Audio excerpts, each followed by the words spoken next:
मैथिली गीत माला अपन संस्कार अपन संस्कृति अपने सबक सम्मान सहित स्वागत करते हैं। कृपया इस चैनल के सब्सक्राइब और शेयर करूँ।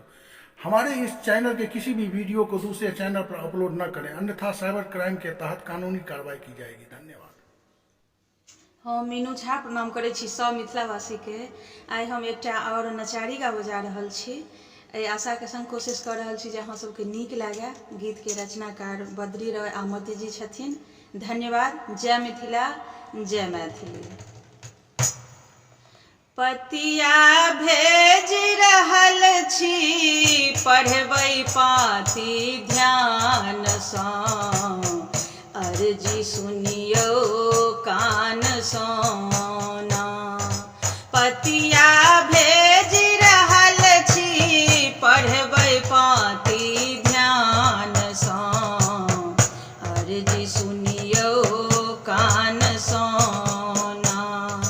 मोनक मर्म लिखल एहि पाती, बाबा फाटि रहलिए छाती। मोनक मर्म लिखल एहि पाती, बाबा फाटि रहलिए छाती। हमरो कष्ट हरक लेल जल्दी आउ विमान सँ, अर्जी एहि भगवान सँ ना। हमरो कष्ट हरै लेल जल्दी आउ विमान सँ, अर्जी एहि भगवान सँ ना।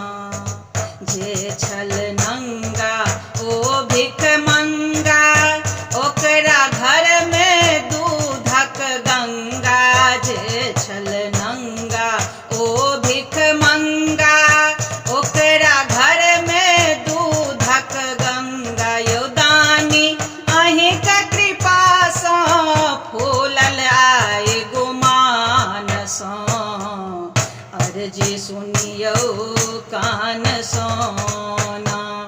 यौ बाबा अहिंक कृपा सँ फूलल आइ गुमान सँ, अर्जी सुनियो कान सँ ना। कहियो नीक जकर नहि आस, देखियो कहबै महा महाशय। कहियो नीक जकर नहि आस, देखियो कहबै महा महाशय। ओकरा छलक छंद के काटू कने कृपान सँ, अर्जी सुनियो कान सँ